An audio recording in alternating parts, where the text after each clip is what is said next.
아시겠지만 직업 직장 한 70번 받거든요. 별로 할 수 있는 게 없어가지고요. 자기 사업밖에 못해요. 근데 자기 사업을 잘하니까요. 이제 직장에서 맨날 오래요. 그래서 맨날 오라고 하는 기관들이 되게 좋은 기관들이에요. 공공기관들. 그리고 굉장히 괜찮은 회사들에서도 오라고 하거든요. 근데 이제는 못 가요. 왜냐하면 연봉이 안 맞아요.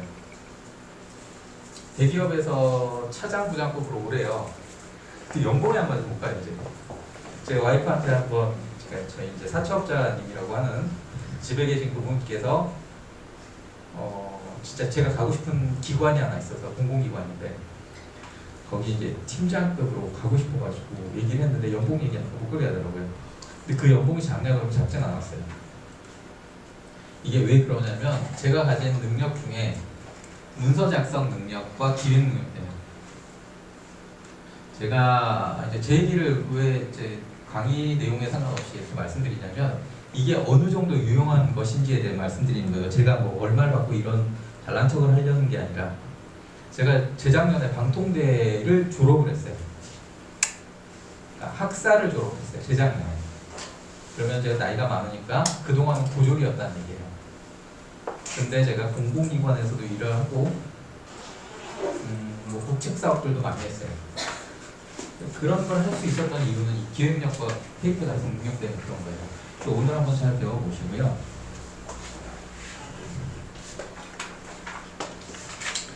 공공기관, 공공 쪽 페이퍼 작성하실, 공공 쪽에 관심 있는 분, 여기 공대 쪽, 공대 쪽 R&D에 관심 있으세요? 랩실에서 하는? 그렇게 관심 없으시면 넘어갈게요.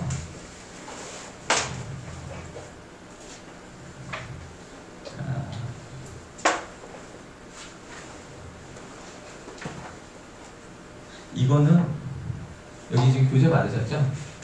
나중에라도 알아두시면 회사 가시면 되게 유용하니까요. 한번 동그라미 치시고요. 보세요. 대체로 공공제안서들은 특히 이제 자금을 지원하는 창업 쪽이 있긴 하지만 좀 비슷합니다. 공공기관의 개요들은 사업기획서의 개요들은 창업 관련해서 이거는 창업 지원 자금이라고 하는 그런 프로그램인데요.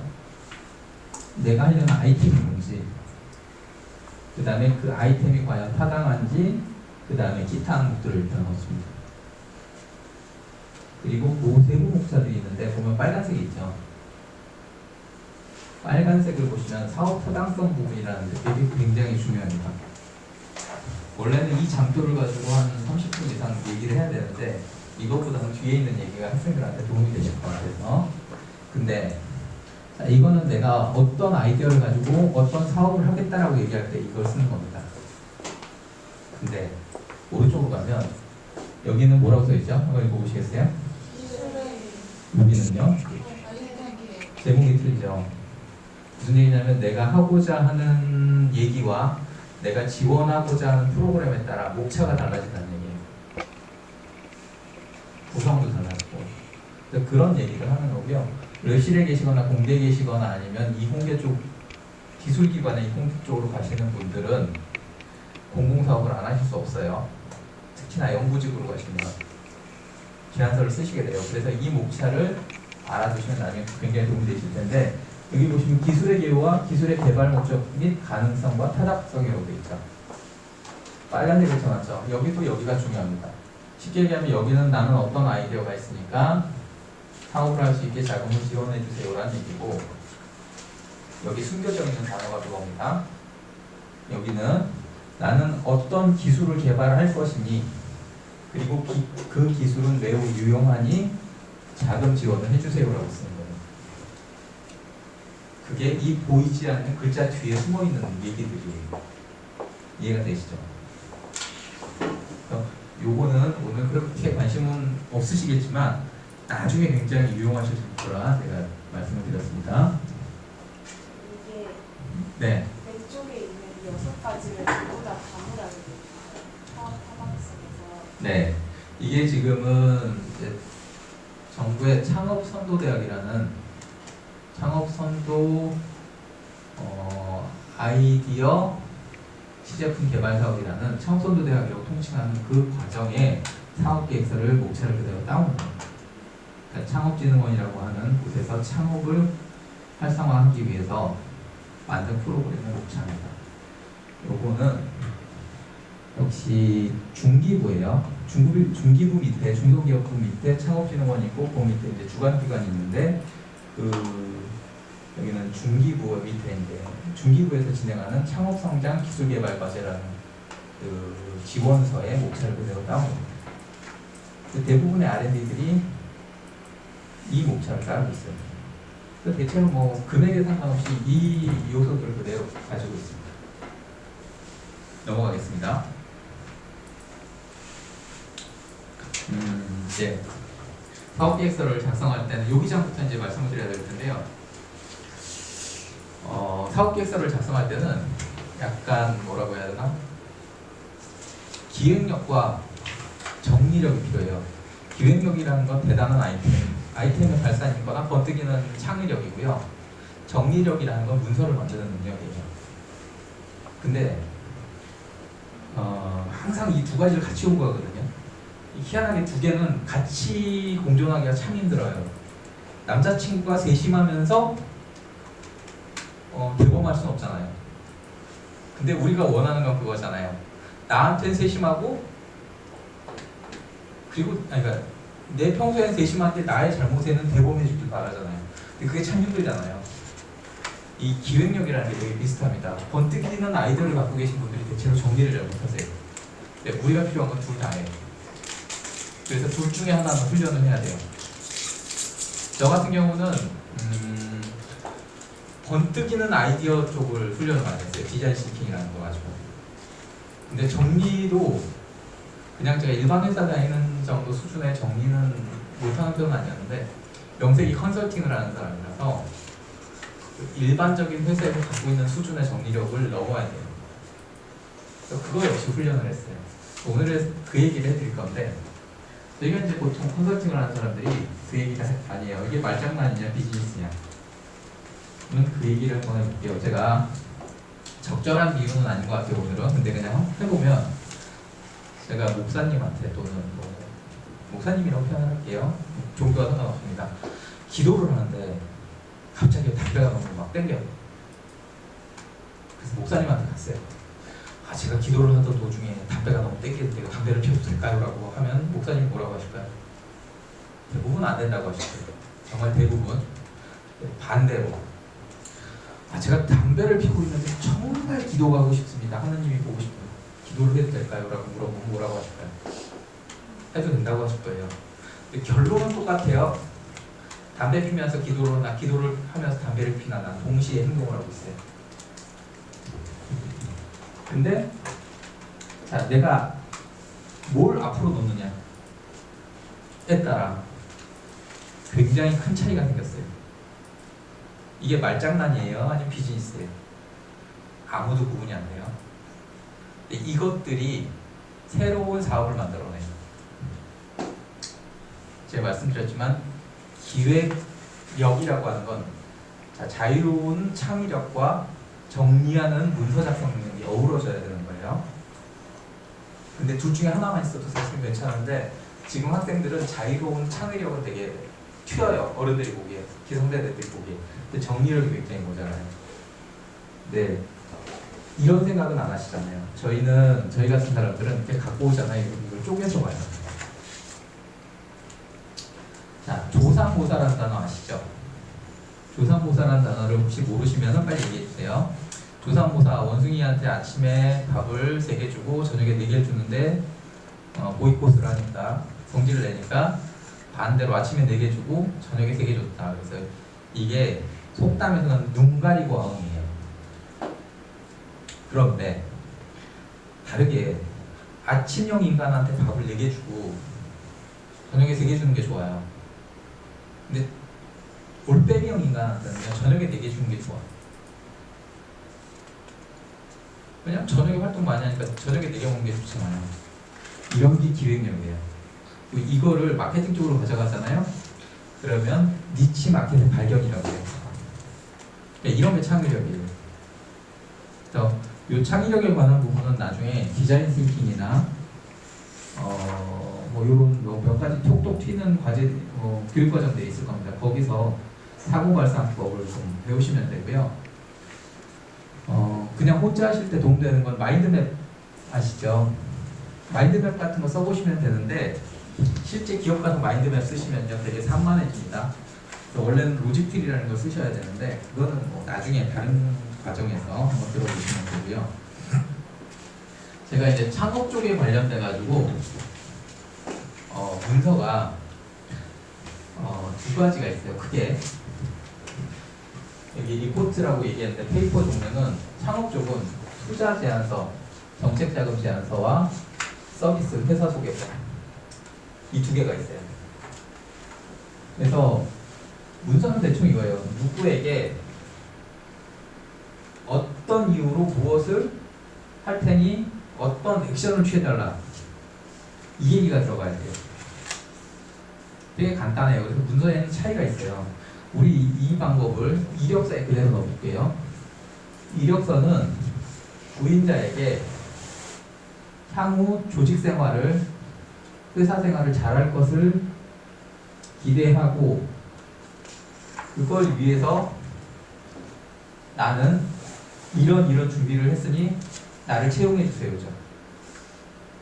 이해가 되세요? 요소도 되게 간단합니다. 그러면 이제 지금도 저희 가끔 깜짝 놀라는 게 레줌 이력서 자기소개서 보면요 뭐라죠? 화목한 가정에서 이거 쓰시는 분 있어요. 여기 지금 안 쓰셨죠? 그거 설마 눈 깜빡거리거나 눈동자 동공이 커지시는 분이 없는 거 보니까 아직 그렇게는 안 쓰시는 것 같은데 저 지금도 봐요. 화목한 가정에서 유복하게 자라. 거기 또 그것도 있어요. 뭐 넉넉하진 않지만 부족함 없이. 이게 딱 보면요 거기서 여기까지 이렇게 쓱 긋고 그 다음에 읽어요. 그 다음에 업무 연관성에 대해서 되게 직무 연관성에 대해서 되게 많이 봐요. 그러니까 목적을 되게 명확하게 하셔야 돼요. 저희 스타트업 쪽에서 사업 계획서를 가져오잖아요. 그러면 되게 잘 쓴 것처럼 보여요. 디자인 작업을 정말 좀 속된 말로 기깔나게 해요. 근데 제 거 제안서를 보시면 디자인이라고 들어가 있나요? 안 들어가 있나요? 눈을 씻고 찾아봐도 없죠. 눈을 씻고 찾아봐도 없어요. 눈을 뒤집어 봐도 없는데 이게 왜 없냐면요. 디자인을 안 하면 안 할수록 가독성이 좋아져요. 저희 컨설팅을 하고 교재를 만들잖아요. 저는 효율성을 되게 따지잖아요. 그냥 눈에만 잘 들어오면 제가 디자인 못한다고 아무도 저한테 뭐라고 하잖아요. 그래서 그냥 가독성과 이해도와 논리만 따져요. 그렇기 때문에 굉장히 효율적이고요. 이거 만드는데 페이지당 내용까지 구성해서 15분이 안 걸려요. 10분? PPT 한 장 만드는데 1시간 넘게 걸리시죠. 저는 엄청 빨라요. 근데 이게 디자인이 안 들어갔느냐 라는 얘기를 하면 잠깐만요.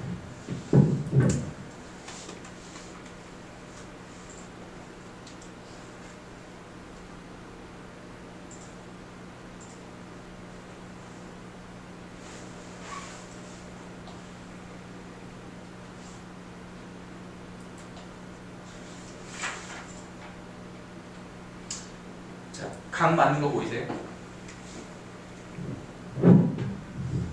각 맞는 거 보이세요? 이게 디자인이 안 들어간 게 아니에요. 가독성을 높이려고 엄청나게 각을 맞춰요. 제 PPT가 보면 모든 페이지가 다 이 각이 맞아요. 그러니까 가독성을 높이기 위한 각이에요. 이 문서 작성 능력에는 가독성이 우선입니다. 논리성보다는 굉장히 잘 만들어 주셔야 돼요. 거기에 있잖아요. 우리 학생들이 생각하는 디자인이 오히려 독이에요. 그 미니멀리즘이라고 하잖아요. 흰바탕에 검은 글씨가 가독성이 제일 높습니다. 그래서 너무 많은 뭔가 폰트를 쓰거나 컬러를 넣지 마세요. 저 보면요 검은색에 글자 폰트가 달라지고 빨간색 하나 썼어요. 그것도 텍스트에는 잘 안 넣어요. 박스에만 넣어요. 그래서 요거는 디자인 편집 쪽에 관한 얘기고요. 제가 원래는 시간이 더 많거나 그러면 전체적인 원론을 얘기 드리는데 지금 팁 위주로 계속 말씀을 드릴게요.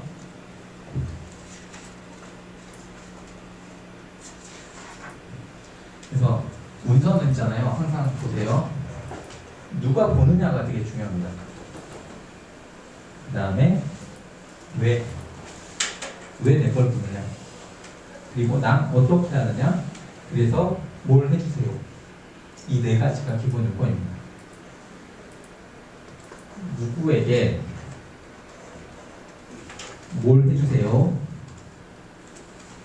왜 해줘야 되고, 그걸 위해 난 뭘 준비했습니다. 자, 회사들은요 투자 유치를 갖거나 뭐 이럴 때는 투자를 받는 거지만 기본적으로 물건을 팔아야 돼요. 그렇죠? 그러면 이제 이렇게 얘기하는 거예요. 물건을 팔려면 소비자겠죠. 소비자에게 물건을 사주세요. 왜? 사면 만족할 겁니다.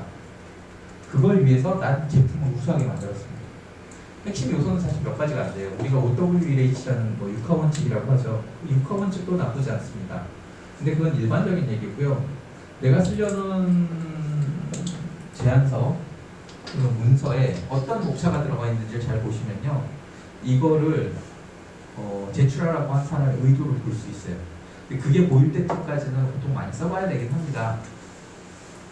그래서 많이 써보시는 게 좋아요. 그리고 글은 가능하면 줄이세요. 짧게 쓰시는 게 좋아요.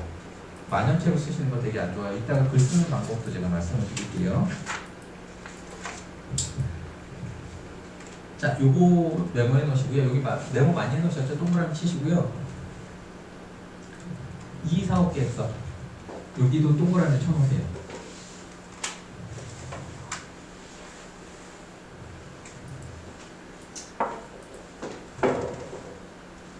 이거는 공공기관의 제안서들이 보통 다 이 구조입니다. 근데 이 구조를 이해를 하시면요, 민간기관의 제안서도 다 이해가 되세요. 순서만 바꾸면 돼요. 자, 보세요. 항상 있잖아요, 기획서나 제안서는 이런 겁니다. 현재는 이런데 내가 어떤 행동을 하면 이렇게 바뀔 거예요. 3단 논법입니다. 간단하죠? 자, 보세요. 당신 회사는 이런 회사인데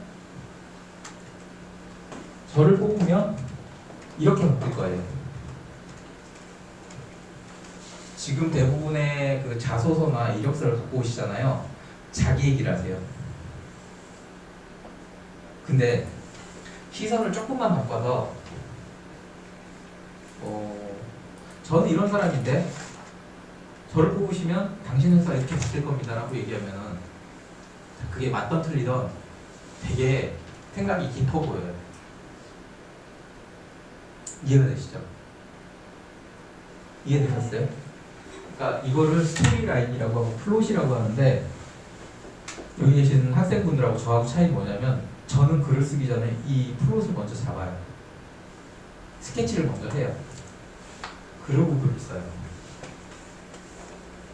그걸 잘, 우리 저기 있잖아요, 기승전결, 그 어릴 때부터 배웠잖아요.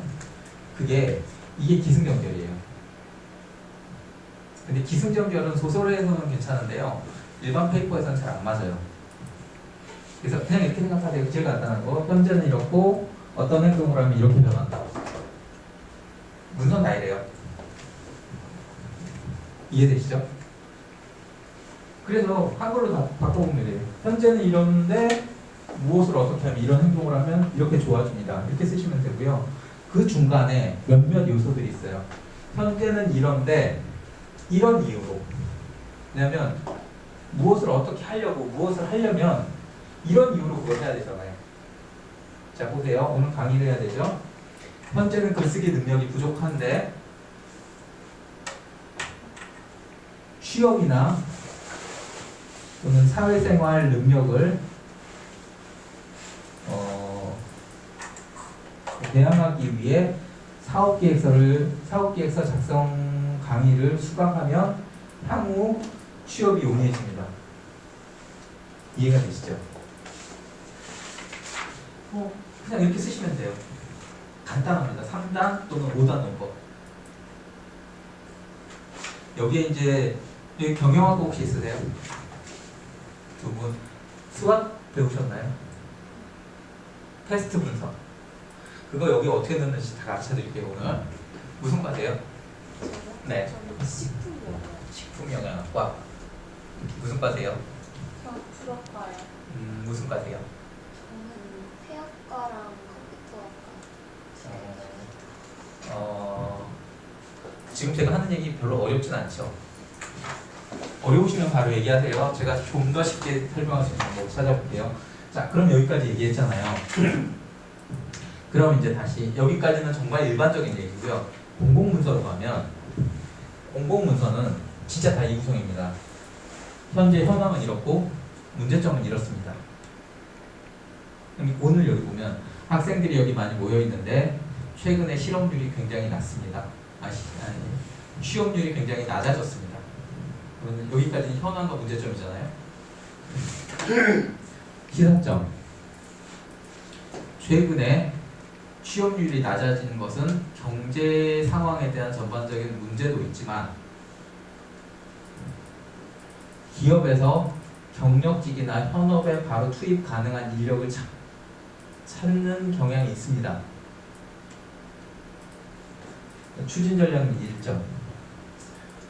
현업에서 바로 적용 가능한 문서 작성 능력 및 기획력 배양이 중요할 것으로 생각합니다. 기대 효과 및 결론.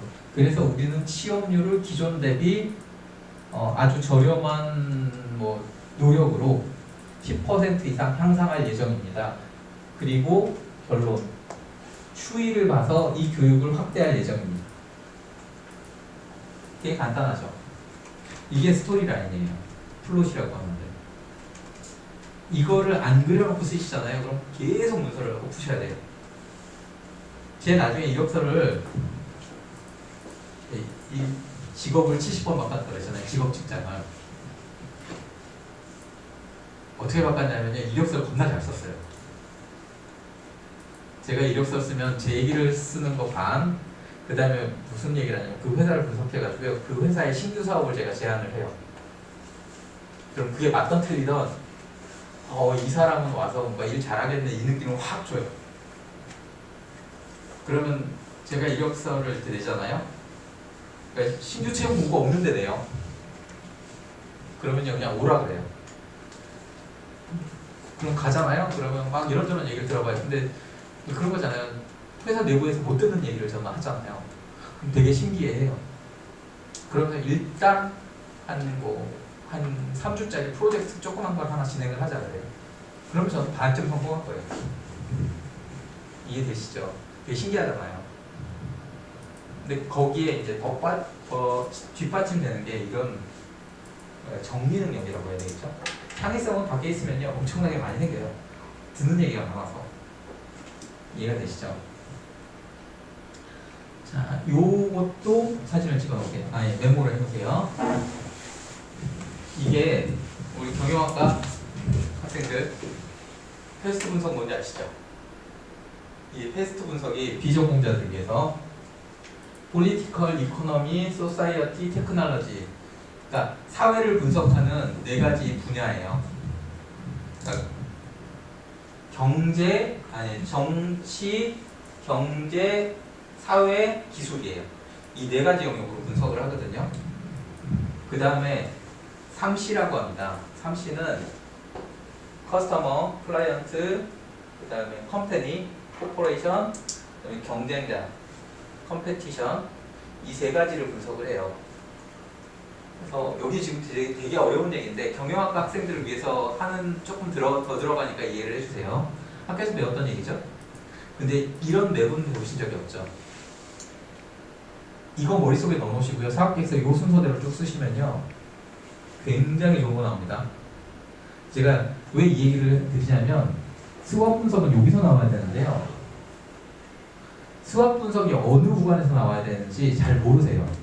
그래서 목표 시장 선정 단계에서 막 수학 분석 쓰고 되게 엄한 자리에서 쓰세요. 그러니까 우리 돌도끼는요 구석기 시대나 신석기 시대잖아요. 타제석기냐 마제석기냐의 문제잖아요. 근데 청동기 시대에 돌도끼가 나오면 안 되잖아요.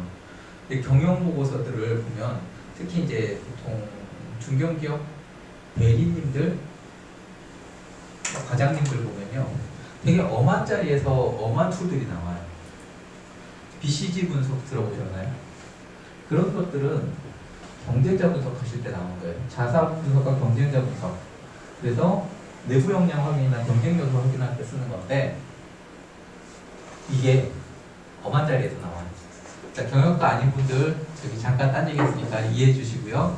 경영과 분들한테는 굉장히 도움되는 얘기입니다. 심지어는 이거는 컨설턴트들도, 프로 컨설턴트들도 굉장히 실수 많이 하는 거라서 그렇고요. 오늘 이해는 안 되시겠지만 오늘 보실 장표 중에 사업계획서 작성 중에 가장 그 나중에 활용도가 높은 페이지 중에 하나입니다. 이거는 머릿속에 꼭 넣어놓으시고 오늘 이해 안 되시면요 그냥 어딘가 붙여놓으시면요 한 10년 안에 정말 도움 많이 되시는 장표예요. 아셨죠? 그래서 그냥 이겁니다. 환경분석, 분석요소, 개념적 요소, 실천적 요소인데 그냥 우리 거 가지고 해볼게요. 우리 취업 가지고 얘기해볼게요. 포리티컬, 정부의 실업률이 낮아졌는데 정부에서는 창업을 굉장히 권장하고, 이코노미스트, 경제 성장률이 저조하고, 소사이어티 그리고 흑수저와 금수저로 양극화되고, 테크놀로지 기술이 발전함에 따라 점점 사람을 덜 뽑는다. 그래서 취업 시장이 급속도로 얼어붙고 있다. 30. 고객 분석. 우리의 고객들은 이제 순혈주의라고 하는데 뽑아서 쓰는 것보다, 뽑아서 가르치는 것보다 활용 가능한 사람을 뽑기를 원한다. 자사 분석. 난 그럼 바로 뽑혀서 현업 투자가 투입이 가능한 사람인가. 경쟁자 분석. 경쟁자 분석. 옆 사람을 보니까 오 잘할 것 같아. 잘하는 요소는 여러 가지가 있어요. 기술적인 요소, 그 다음에 우리가 소위 말하는 스펙, 그 다음에 기획력. 보니까 대부분은 스펙을 쌓지 기획력은 없어요. 그래서 난 보는 거예요. 시장 세분화.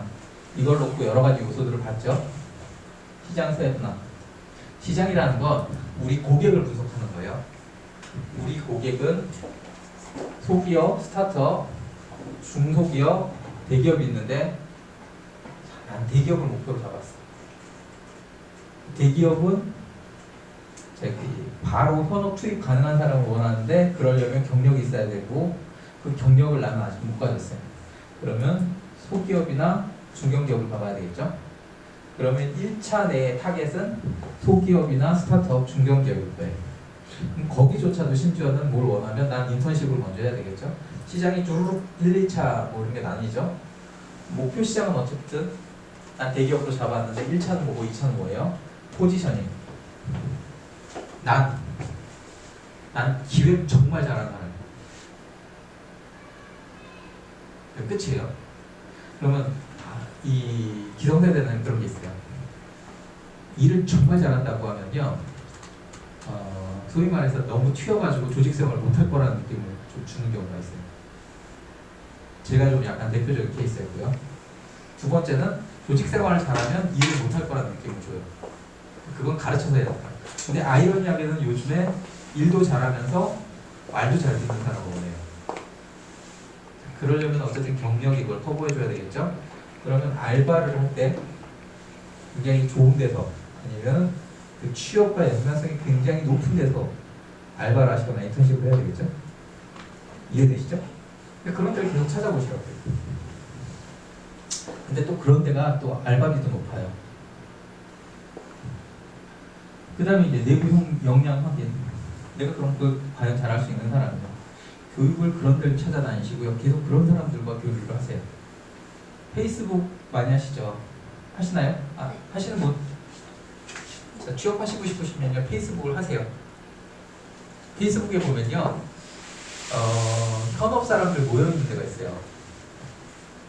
그 상품기획연구회 거기 가시면요. 정말 대단한 기획자들 모여있어요. 상품기획연구회. 대학생 왔다 그러면 정말 예뻐하실 거예요.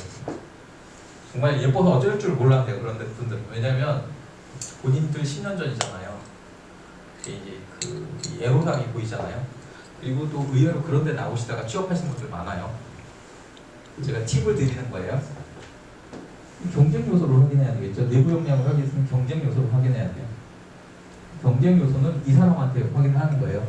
근데 이거는 그 면접을 했는데 뭐 최종 기업에서 이제 뽑을 때 최종 면접을 봤어요.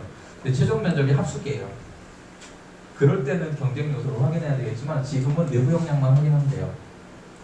그러고 나서 이제 이거 마케팅 믹스라고 하는데 제품 가격, 유통, 프로모션인데 제품은 나죠. 표현이 좀 그렇지만 제품은 일단 나예요. 가격 대 연봉이겠죠. 유통 어느 채널로 나를 PR할 거냐? 프로모션. 그러면 거기서 나를 어떻게 키워 나갈 거냐? 심지어는 이 프로세스를 가지고 하면요, 취업도 돼요. 개념적인 얘기긴 한데 이 개념이 머릿속에 들어있으면 훨씬 더 체계적으로 하실 수 있어요. 그래서 표에서 포지셔닝이 네. 그 시장에서 나의 위치를 잡는다는 건가요? 왜 포지셔닝? 시장에서 나의 위치를 잡는다는 게 원래 포지셔닝의 얘기긴 한데요. 내가 저 사람한테 어떤 키워드로 접근을 할 거냐. 제가 오늘 했던 얘기는 제가 직업 직장 70번 바꿨습니다. 이 얘기 계속했죠. 그 얘기에는 제가 정말 경험이 많습니다라는 얘기를 전달하는 거잖아요. 경험이란 키워드를 70번 안에 그냥 포함시켜서 전달하는 거잖아요. 그런 키워드를 잡으셔야 돼요. 키워드. 그게 포지셔닝이에요. 외국을 안 나갔다 오신 분. 제가 사람들한테 이렇게 얘기할 때요, 누군가 얘기할 때 저를 되게 뭔가 뭐 경험이 많고 막 이러니까 여행도 되게 많이 다녔을 거라고 얘기하고요. 여행 갈 때 저를 안 껴줘요. 제주도를 못 가봤다고. 제주도 못 가본 사람이 별로 없잖아요. 제가 정말 뺑글거리고 돌아다녔는데 제주도를 진짜 못 가봤어요. 그럼 다음에 제주도 사람들이 얘기를 하잖아요. 그럼 꼭 저를 불러요. 근데 지금까지 못 가고 있어요. 근데 제주도 프로젝트만 생기면 저를 일단 전화를 해요. 쟤는 제주도 못 가보네. 제주도에 관련해서. 그러니까 대부분의 사람은 저 제주도 진짜 많이 알아요. 고향이 제주도예요. 제주도 갈 때 저를 데리고 가시면 되게 좋아요. 이렇게 얘기하잖아요. 저는 반대로 저 제주도 한 번도 못 가봤으니까 제발 저 좀 데려가 주세요. 그럼 제주도 프로젝트 할 때마다 저한테 연락을 해요. 그것도 포지셔닝 중에 하나예요.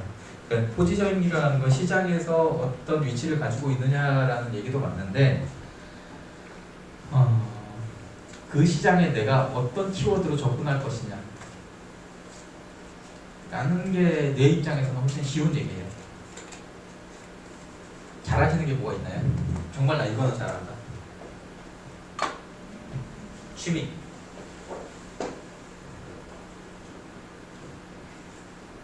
나 이거 누구보다 잘하거나 나 취미 이거 하나는 정말 내가 죽을 때까지 할 수 있다. 네? 음악 감상이요? 그러면 이런 거 있잖아요. 음악 감상을 정말 전문적으로 하실 수 있으면 이어폰 회사에 취업을 하세요. 음향기기 회사에. 근데 그때 어필을 이렇게 하신 거죠. 전 3대째 음악가 집안에 태어났습니다. 그리고 경영을 했기 때문에 음향회사 또는 음향기기 전문회사의 경영에 대해서 누구보다 자신 있습니다. 라고 얘기하면 믿어줄까요? 믿어줄까요? 물론 안 믿어줘요. 지금 내가 주장은 할 수 있잖아요. 제 사례를 하나 들어드리면 정부 정책 자금할 때 떡이 들어오잖아요. 그럼 제가 되게 싫어해요. 떡에 대해서 막 쓰잖아요. 그러면 이제 그분들이 주로 두 가지 얘기를 해요. 떡은 뭐 기술적인 이슈는 몇 가지 없고요. 대부분 뭐 예쁘게 만들겠다, 팔겠다 이런 건데 떡을 해외 사람들이, 그러니까 외국인들이 되게 싫어해요. 떡의 질감을 되게 싫어해요. 그 젤라틴 느낌이잖아요. 쫀득쫀득한 느낌을 되게 싫어해요. 근데 맨날 떡 가지고 글로벌 나가겠대요. 말도 안 돼요. 그 외국인한테 떡을 먹여봤냐고 그러면 먹여봤대요. 그럼 그 외국인이 한국에 사는 한국인 같은 외국인의 탈을 쓰는 한국인이냐라고 물어보면 맞대요. 정말 오리지널 외국인들은요 떡 되게 싫어해요. 그 식감을. 그럼 일단 그 사람은 뭘 모르잖아요. 두 번째는 기술도 되게 간단해요. 포장기 기술 아니면 떡에 뭐 첨가제 넣는 건데 그날도 역시나 뭐 왔어요. 뭐 내가 이제 다 듣다가 아, 저건 안 되는데 그러고 떨어뜨리려고 그러는데 이게 이제 대면 평가 때 마지막 질문이 저희가 프로그램에서 저희 대표님을 왜 지원을 해드려야 되죠? 그 정책적인 지원을 심사했거든요. 이분이 딱 한마디 했어요. 아, 저희가 지금 4대째 떡집을 하고 갑자기 4대라고 그러니까 3대도 아니고 4대라고 그러니까 갑자기 손 이렇게 딱 멈칫하는 거예요. 아, 예. 아, 제가 정말 떡집에 그 맥을 잇고 싶었는데 13살 때 저희 아버님이 넌 떡에 소질이 없으니 공부나 해라 그랬대요. 그래서 간 게 스카이 중에 하나입니다. 아, 그게 되게 우리 할 말이 없잖아요. 그래서 다시 질문했어요. 그러면 지원 사업에 우리가 왜 그러니까 세금을 지원을 해야 되냐? 그랬더니 저는 떡에 대한 사랑이 정말 너무나 커서 집안에 도움받지 않고 하겠다고. 근데 해외를 나가겠다고. 이 떡을 위해서 자기가 해외 연수를 2군데나 갔다 왔어요. 그래서 뭐 이 비슷한 음식이 어디에 있고 막 이런 거 자료를 쭉 뿌리는데요. 떨어뜨릴 수가 없더라고요. 준비를 너무 강하게 했잖아요. 그리고 통상적인 얘기 외국인들은 떡 식감 싫어하는데 그거는 어떤 문화권에서 싫어하는데 어떤 특정 문화권에 가면 정말 좋아한다고. 저는 정말 답변 그렇게 하는 사람 처음 봤어요. 그래서 저희 붙였어요. 정말 붙였어요. 준비가 완전 남다르죠. 그 사람의 키워드는요, 4대째 떡집을 하고 있는 집안에 떡에 대한 열정이에요. 떡집 아들에. 그러니까 떨어뜨릴 수가 없더라고요. 그 키워드를 잡으셔야 돼요. 자소서 쓰실 때는요, 그냥 화목한 집안에서 자라난 아주 다른 인성의 준비된 뭐 이런 취준생 이런 거 안 돼요. 내 이 일을 정말 잘할 수밖에 없는 이유를 키워드로 확 던지셔야 돼요. 이해되시죠? 딱 이런 얘기 뭐하지만 문송 이 느낌을 주시면 안 돼요. 제가 법전공이거든요. 법전공인데 제 제안서를 보시면요, IT 쪽 그 기획자 같은 느낌을 줘요. 제 제안 이력서를 한번 보시면 제 이력서를 이따가 한번 보여드릴게요. 지금도 이거 보면 문송 같은 느낌은 안 주잖아요.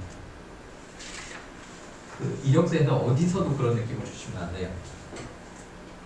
문서는 제가 이력서 위주로 말씀드리지만 문서는 다 똑같습니다. 문서의 확대 법칙은 이겁니다. 네, 이거는 그냥 이해만 해주세요. 보통요, 논리에 되게 집중을 합니다. 내가 글을 잘 쓰면 뭐든지 읽힐 거라고, 채택이 될 거라고 얘기하는데요. 문서는 무조건 가독성입니다. 눈에 익히면 돼요. 윗분이 상사가 부하 직원한테 주는 건요, 가독성 떨어져도 상관없습니다. 안 읽으면 내 손해니까. 근데 부하 직원이 상사한테 보낼 때는요, 무조건 가독성이 좋아야 됩니다. 제가 계속 말씀드리지만 제 PPT는 그냥 가독성으로 똘똘 뭉친 PPT입니다. 그러니까 제가 테스트를 어떻게 하냐면요, 이 일을 전혀 모르는 저희 집에 계신 그 와이프분께 그냥 탁 줘봅니다. 뭐 이해가 되고 안 되고 물어봐요. 된다 그러면 패스고요, 안 된다 그러면 처음부터 다시 씁니다. 지금 보시는 장표 하나하나가 그 이해도 테스트하고 가독성을 패스하는 겁니다. 저희 와이프 내용은 모릅니다. 문외한이라서. 자, 가독성, 이해도, 논리.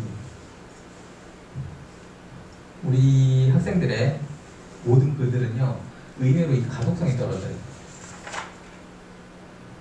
가독성이 떨어지니까 읽을 수가 없어요. 그래서 이해도도 떨어지고요. 그러다 보니까 그 안에 들어있는 내용도 못 받아. 요 세 가지를 다 맞추셔야 돼요. 근데 우리가 생각하는 이 가독성을 친구분들은, 학생들은 디자인으로 땜빵 치시려고 그러는데요. 커버를 하시려고 그러는데 디자인은 안 넣으면 안 넣을수록 가독성이 좋아집니다. 저는 그냥 각을 맞췄을 뿐이에요. 자, 제가 지금 PPT를 가지고 말씀드렸는데 이 뒷장에 케이스를 말씀드리면요. 자, 이거는 조금 따고요. 케이스를 한번 볼게요. 자 보세요. 이건 텍스트 기반이죠. 이게 아마 출력이 돼 있을 건데 이게 뭐 중요한 페이지는 아니고요. 처음에 이렇게 왔어요. 이게 정부 과제에 패스한 그 연구원 출신 최소 연구원이니까 한 석사 이상이에요. 밥 먹고 이것만 쓰시던 분이 쓰신 내용인데 이게 너무 산만해가지고 제가 위로 바꿔줬어요. 내용이 뭐 중요한 건 아니지만 자 그냥 보기에도 가독성 이게 좋아요, 이게 좋아요. 위에 게 좋죠. 읽힙니다. 근데 중요한 건 안 읽어요. 여기 지금 보면 볼드로 조금 붉게 되어 있거든요. 여기만 읽습니다. 여기는 안 읽어요. 그렇다고 안 읽는다고 거기를 안 채워놓으면요 그냥 성의가 없어 보입니다. 대부분의 보고서들이나 문서들이요 그렇습니다. 안 읽는다고 비워놓으시면 안 되지만 그렇다고 너무 길게 쓰시면 또 안 읽어요. 그래서 상대가 읽기 편하게 포인트는 주셔야 돼요. 여기 보시면 창업 배경 IoT 전문가, 그 다음에 스마트 플러그에 대한 도전. 그리고 그 밑에 뭐 이렇게 조금 있잖아요. 목표는 스마트홈 전도사 제2의 넥스트가 되고 싶습니다. 끝이에요. 여기 안 읽어요. 그렇지만 채워는 주셔야 돼요. 여기는요, 제가 지금 뭘 읽어야 될지 몰라요. 다 읽어야 되잖아요. 키워드를 못 주신 거예요. 그래서 아까 얘기는 플롯도 못 잡으셨고 키워드도 못 잡으신 거예요. 다음 장을 나갈게요. 케이스가 가독성하고 이해도 부분이 차이가 되시죠.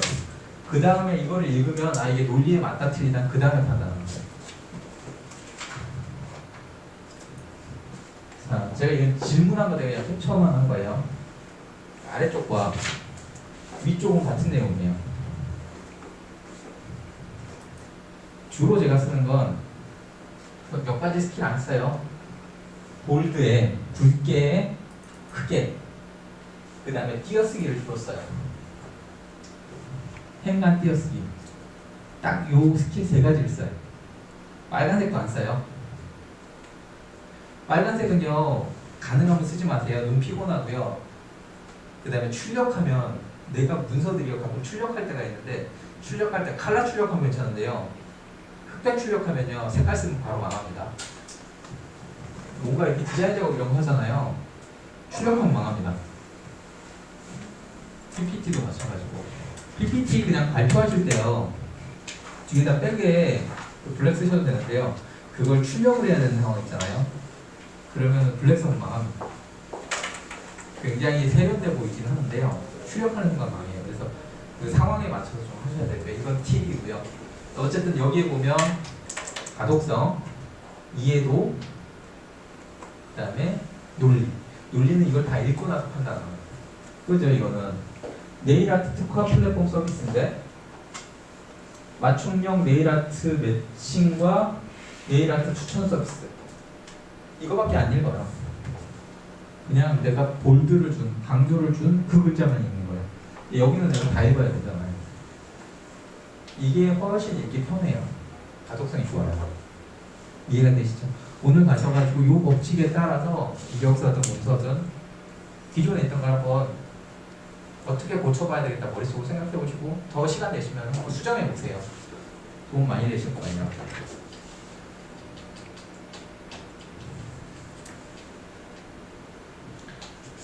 제가 문서를 만드는 법칙을 가르쳐 드릴 건데요. 지금 주로 많이 쓰시는 게 레포트인가요? 제일 많이 쓰시는 문서가 뭐죠? 그러니까 문서는 다 똑같아서 제가 말씀드리는 거예요. 이력서든 레포트든 논문이든 나중에 사업계획서든 다 구성은 비슷해요. 그래서 어떤 게 주로 많이 쓰시는 거죠? 이력 아니 과제 많이 쓰시죠? 네.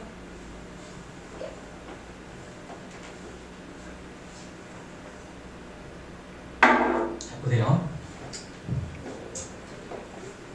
팀 과제 할 때, 팀 과제 할 때 PPT로 한다고 가정하고 제가 말씀을 드릴게요. 보통 이제 작업의 정석은요, 작업의 정석은 내가 그 일을 너무 잘 알아요. 개념을 다 잡았어요. 그리고 거기 들어간 세부 내용도 알고 보고서를 쓴 다음에 그냥 발표하면 돼요. 팀 과제. 근데 그럴 리가 없잖아요. 그쵸?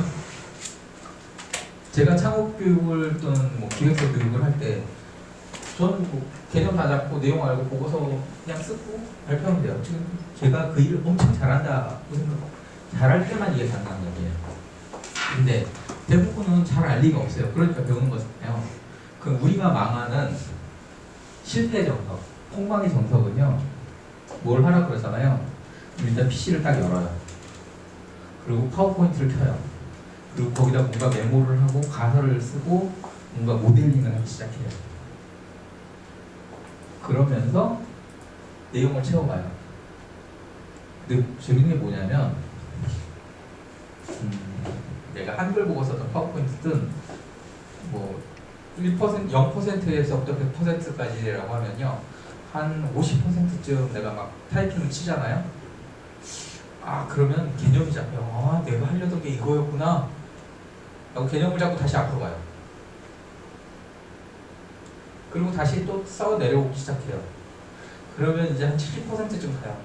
아, 그래, 이런 거였어 내가 했던 게 라고 하면서 버전 3로 가요. 이걸 한 3-4바퀴 하잖아요. 그럼 스토리 라인이 다 끊겨요. 다 꼬여요. 저같이 민감한 사람들이 보면요, 이게 뭐라는 건지 모르겠어요. 그러면 이제 엉망이 되는 거예요, 보고서가. 그 다음에 그 보고서 엉망이 되는 건 스토리라인 꼬이는 것도 있지만, 스토리라인 꼬이는 건 그냥 저 같은 사람 민감하지만 민감하지 않은 분들은 뭐 이상하네 이 정도 수준인데, 어떤 문제가 있냐면 쓰는 단어가 달라요. 여기서는 창업교육이라고 썼다가 저기서는 취창업교육이라고 쓰고 저기서는 창업에듀라고 써요. 이러면 용어 정의가 통일이 안 돼요. 나중에 통일을 하려고 해도요, 미스가 나요. 그래서 가능하면 입으로 중얼중얼 해보세요. 입으로 중얼중얼 해보세요. 그러면요, 목차가 잡혀요. 기본적으로 거기에 뭐 이런 거 있어요.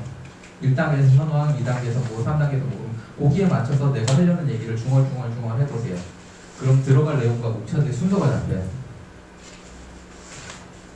그 다음에 중얼중얼 하는 동안에 말 그대로 내용이 잡히면 그거 개념 정리하신 다음에 그 다음에 보고서를 쓰세요. 이 방식이 굉장히 효율적입니다. 제가 다른 분들보다 보고서를 엄청 빨리 쓰거든요. 그게 제가 엄청 뛰어난 능력이 있어서가 아니라 이 방법을 쓰기 때문에 가능한 거예요. 그래도 약간 정의에 대한 개념이 조금 있기 때문에 가는 거예요. 아, 그렇죠. 그러니까 보통은 제가 아주 모르는 분야는 못 써요. 근데 아주 모르는 분야에 대한 컨설팅을 하거나 문서를 쓸 때는요, 그 분야 전문가를 한 명 정도 투입을 시켜요. 그래서 가설을 세워요. 그리고 그분한테 발표부터 하라 그래요. 제가 하는 거 아니에요. 그분이 중얼하게 해요. 보통 전문가가 프로젝트에 투입이 되잖아요. 그분도 이거부터 해요. 근데 저는 그분을 데려다 이거를 해요. 저도 모르는 거 못해요. 모르는 걸 하면 그거는 외계인이죠. 제가 이제 모르는 프로젝트에 들어가면 전문가 데려다가 이거를 시키는 게 아니라 이걸 먼저 시켜요. 그거 하게 되면 그분한테 시간을 주고 이렇게 시키잖아요. 그러고 그분이 정리를 해요. 그래서 가능한 얘기예요. 오늘부터 뭔가 쓰실 때는 그렇게 하시는 거예요. 그 자료나 레포트를 써보시면요, 그러니까 요즘은 이제 URL 많이 쓰시니까 URL을 모아놓을 페이지가 있는 건 그거는 괜찮아요. 근데 그걸 가지고 내가 스터디를 한 다음에 그냥 메모 이상은 하지 마시고요. 그걸 가지고 내가 중얼중얼 해보세요. 스터디한 걸 가지고. 그럼 목차가 바로 나옵니다. 이해되시죠? 그 다음에 써내려가시면 정말 빨라요. 기본적으로 타이핑보다 손이 빠르다고 얘기하시는 분들이 있는데요. 이게 우리 도해라고 하잖아요. 표가 들어가는 순간에 손이 빠릅니다. 그냥 탁 치는 거, 텍스트 치는 거는 멀뚱히 타이핑이 빨라요. 도해가 들어가는 순간에, 개념을 잡고 도해가 들어가는 순간에 손이 빨라요. 그리고 훨씬 자유롭게 그릴 수 있어요. 그래서 가능하면 손으로 하세요. 그리고 조사를 안 쓰시면 돼요. 그냥 키워드 뭐 예를 들어 제안서, 기획서, 작성 강의를 매우 잘 배웠다 이런 얘기, 잘 뭐 이런 정도만 조사 빼고 그냥 쓰시면 돼요. 그래서 이렇게 하시면 되고요. 구체적으로는 이렇게 하시면 돼요. 제가 이제 CCPP는 앞전에 보여줬잖아요. 요거 발표 어떻게 하시는지 보시면 이 방법으로 하시면 돼요. 웬만큼 긴 프로젝트 아니면요 5분이면 굉장히 많은 얘기 하실 수 있어요. 5분 넘어가면 사실 안 듣고요. 저희 웬만한 거는 저희 이제 심사 많이 가거든요. 심사나 뭐 이런 정부 과제 심사 많이 하거든요. 3분 넘어가면 주의력이 떨어져서 잘 못 듣습니다. 5분 드리면 많이 드린 거예요. 5분을 발표를 해보라고요. 그냥 진짜 프로젝트 할 때 저도 마찬가지예요. 5분 발표한 다음에 한 2, 3분 쉬어요. 그러면 내가 얘기를 했잖아요. 녹음해놓고 들으면 이 얘기를 그때 했어야 돼. 뭐 이런 게 생각납니다. 메모 스크립트라고 해요. 스크립트 아시죠? 내가 하려는 얘기를 적어보시는데 조사 적지 마시고요. 키워드만 쓱쓱쓱 적어요. 조사 X, 키워드 동그라미 이렇게만 적어놓으시면 돼요. 조사 적지 말고 키워드만 적으세요. 이러면 큰일 나요. 그냥 조사 X, 키워드 오케이. 그 다음에 다시 1분 발표를 해보세요. 왜 여기서는 5분 발표고 여기는 1분 발표냐? 여기서는요, 아까 얘기한 정의하고 내용을 다 얘기해야 돼요. 근데 여기서는요, 내용 상세가 없어요. 못해요, 1분 동안. 그냥 정의와 내용, 목차만 얘기하셨어요. 목차 잡는 게 되게 중요합니다. 그 다음에 이제 3분 발표를 해보시잖아요. 그러면 이게 되게 극단적이에요. 여기서는 할 얘기 다 하고요. 여기서는 극단적으로 되게 줄여야 되는데 그 다음에 3분 발표를 하면요. 이제 내가 어떤 얘기를 해야 될지 되게 알아요. 이해되시죠? 그 다음에 그러면요 되게 내 페이퍼나 내가 쓰려는 글에 대한 스토리라인이 되게 괜찮아 보이는데요. 질문을 해봐야 돼요. 친구 중에 이렇게 무슨 얘기만 하면 되게 깐족되는 친구들 있잖아요. 그런 친구들이 대부분 평소에 쓰고 오는데 이때는 굉장히 위험합니다. 이 친구 데려다가 내가 얘기하는 거, 내가 쓰는 글에 대해서 평을 해달라고 얘기하세요. 발표에 대해서. 그럼 굉장히 많은 태클이 들어오는 건데요. 그 태클이 굉장히 중요합니다. 그렇고 잠깐 쉰 다음에 원래 얘기했던 5분 발표를 해보세요. 그러면 정말 조리 있게 얘기하실 수 있고요. 그거 그대로 녹취하셔가지고 글 쓰시면요. 굉장히 좋은 거 나와요. 정말 빨리 하실 수 있어요. 이렇게 하면 더 느릴 거라고 생각하는데요. 이러고 글을 쓰시는 게 훨씬 더 빠르게 수정됩니다. 이게 실제로 스타트업에서 일을 할 때 쓰는 방식인데 문서 쓸 때도 이게 유용한 방식이에요. 그냥 이렇게 생각하시면 돼요. 내 소개, 내 취업 담당자예요. 내 소개를 할 때 몇 초? 그 왜 경영학 자기계발서에 보면요, 뭐 3초의 법칙 뭐 이런 거 있어요. 첫인상이 모든 걸 좌우한다. 그건 좀 심했는데 그래도 내 소개를 그 네트워크 파티나 이런 거 가면요 10초 안에 하라고 해요. 10초 안에 뭔가 던져야 될 것 같아요. 저도 뭐 할 게 없잖아요. 그러면 직업 직장 70번 바꿨습니다. 끝이에요. 그냥 사람들이 70에 꽂혀요. 나중에는 그 70이 뭔지도 몰라요. 하면 그런 키워드가 있는지 있으세요? 나 이거 하나 자신 있다. 70만이요. 네, 아니 본인 조금? 조금 하시는 거죠? 그 말을 잘 하셔야 돼요. 조금 하시는 거죠? 잘해요. 잘해요. 어떻게 해요? 일단은 제가 주장을 하는 게 있으면 자, 10초 넘었어요. 좋게 들어와요. 그러니까 이제 반응들이 그렇게 하자고 주로 나오는 편이에요. 그건 학생들 얘기죠. 구직자 입장에서. 구인자 입장에서. 기획을 잘한다. 라는 걸 어떻게 나한테 어필하실 것 같은 거지? 키워드 없다는 거죠. 그쵸? 네. 그러니까 내가 이렇게 많은 컨텐츠가 있는데요. 그 컨텐츠는 어차피 전달이 안 돼요.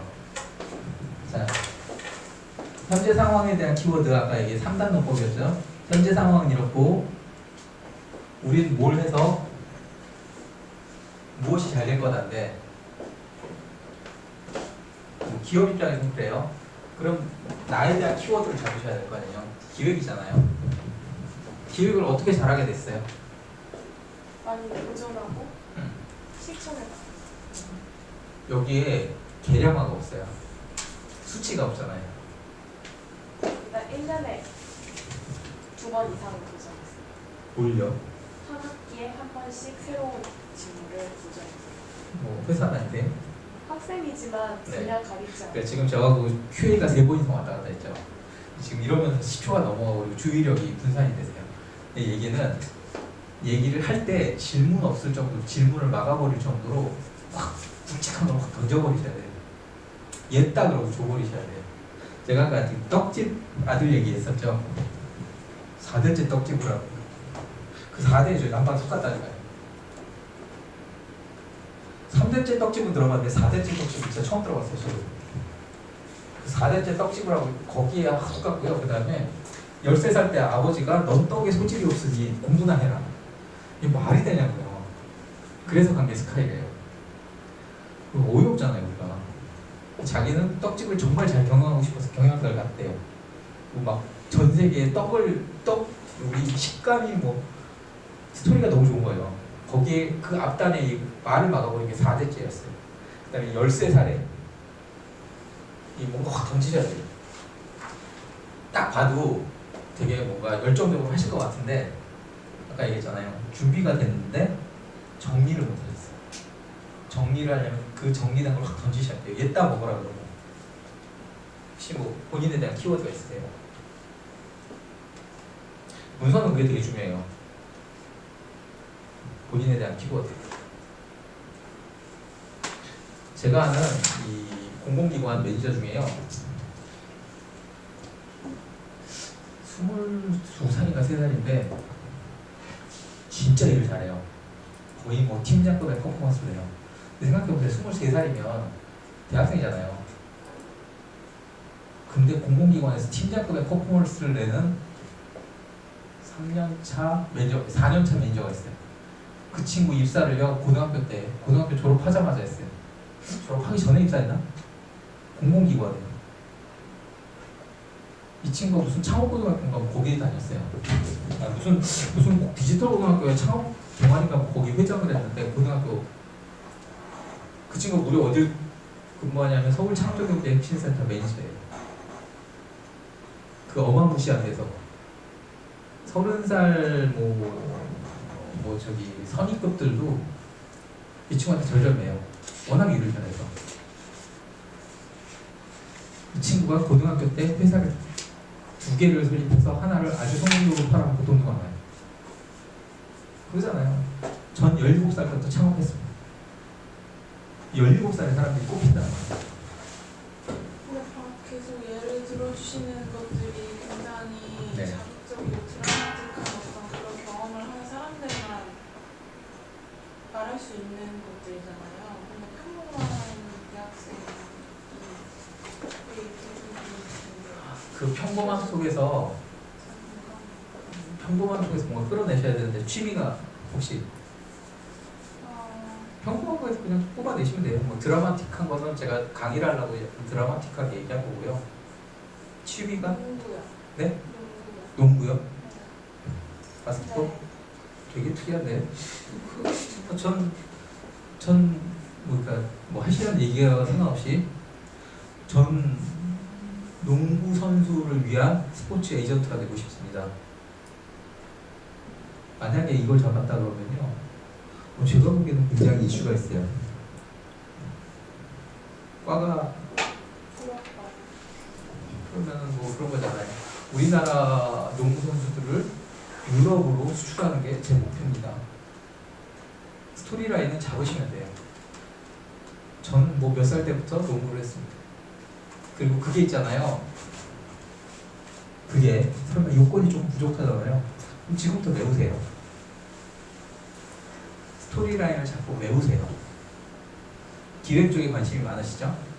아까 과가 경영이 아니셨는데 식품명이 그럼 아까 제가 이 수화시나 이런 거 얘기하실 때 이해를 하셨던 거예요?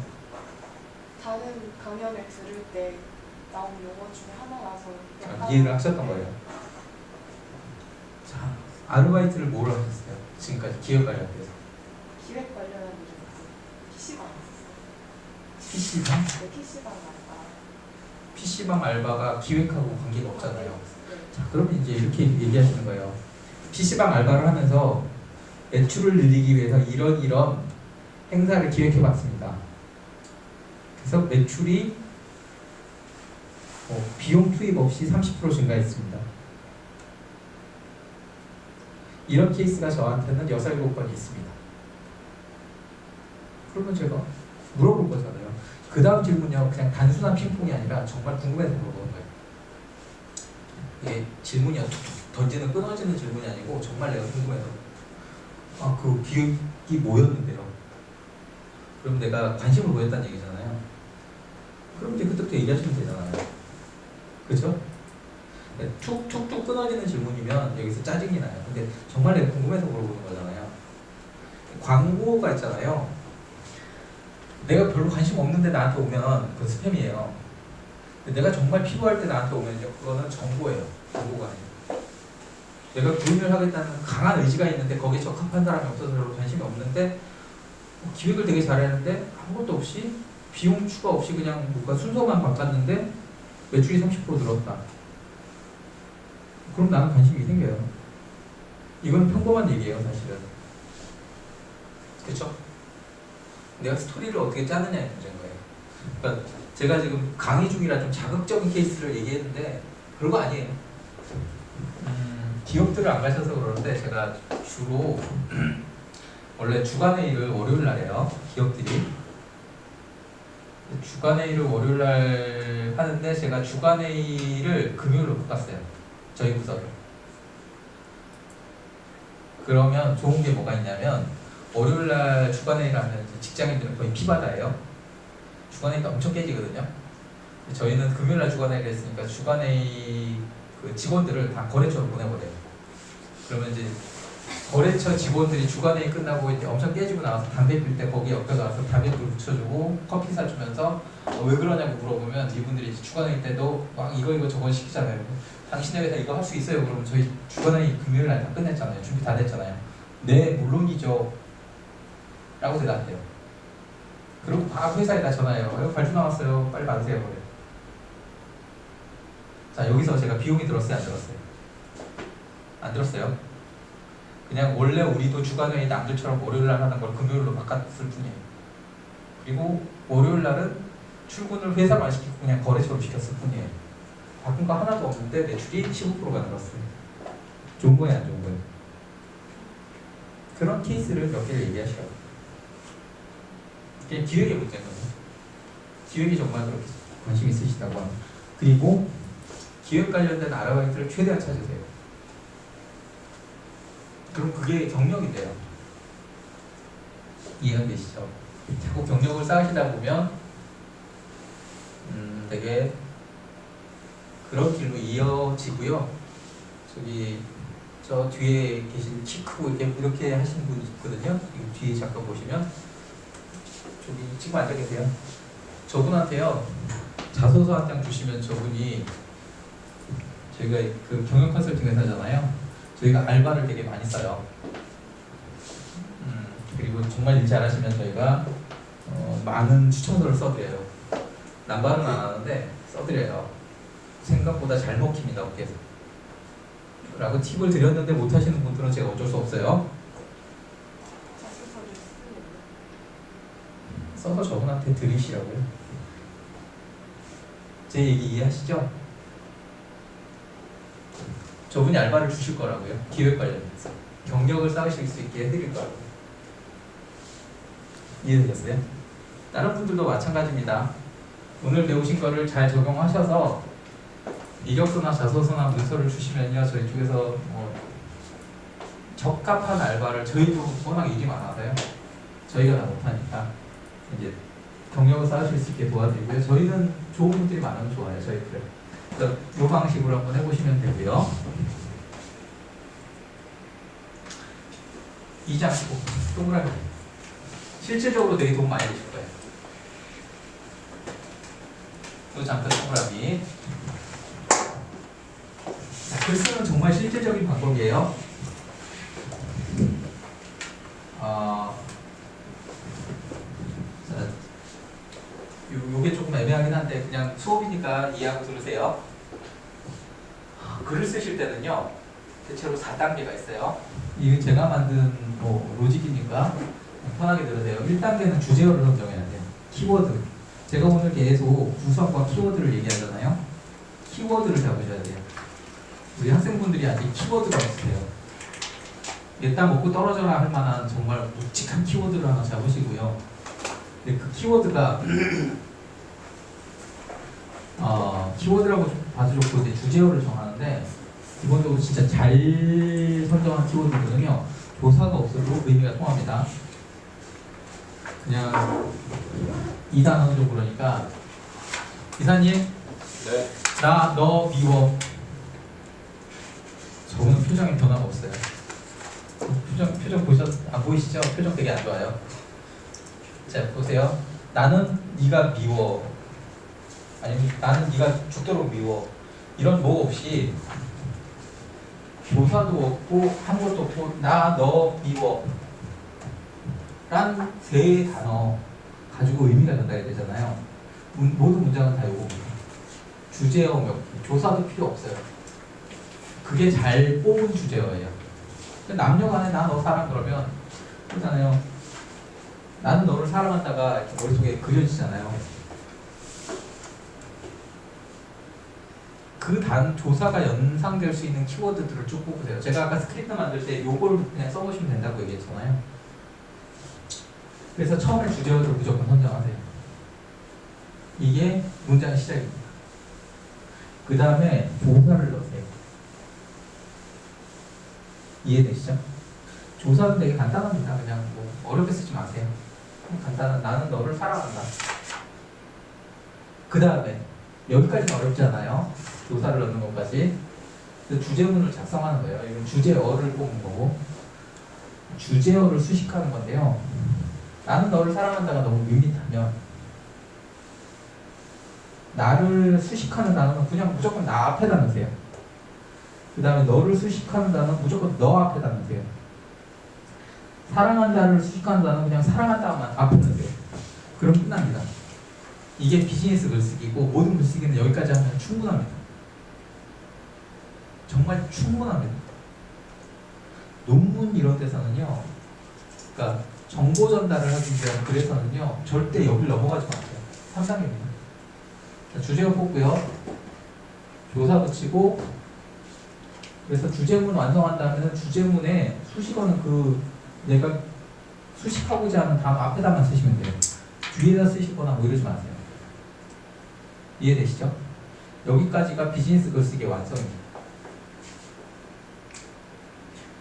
우리 학생들께서 글을 쓰시거나 아니면은 특히 기자분들, 제가 언론사에서도 근무 많이 했는데요. 기자는 필기자가 있고 방송기자가 있어요. 필기자분들 글 쓰면요, 저는 못 읽어요. 짜증나서. 왜냐하면 이분들은 만화체로 쓰시는 게 익숙해가지고요. 저 같은 사람은 되게 논지를 파악하기 힘듭니다. 근데 이분들이 뭘 잘 쓰시냐면 수사법이라는 걸 잘 쓰세요. 우리 은유, 강조, 그 다음에 뭐였더라? 헌법이 이 세 가지를 가지고 10몇 가지 도치, 은유, 반어, 직설, 기타 등등 되게 많이 배웠어요. 고등학교 기억나시죠? 국어 시간에. 그건 쓰지 마세요. 그걸 쓰는 순간에 다의적으로 쓰게 돼요. 내가 하려고 했던 얘기는 안 돼. 상대가 어로 인식해버리는 경우가 생겨요. 그래서 그거는 연애 편지 쓸 때 하세요. 아니면 정말 내가 취미로 스킬 쓰실 때 하세요. 글이 여기까지 되잖아요. 그러면 정말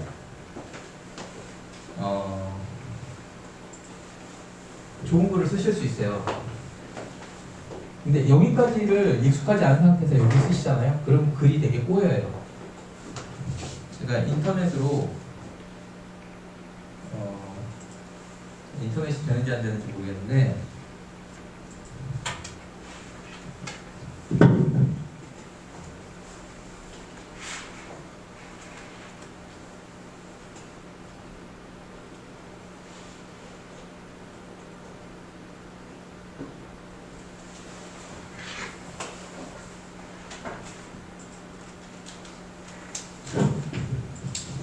조금 찾을 때까지 기다리고요.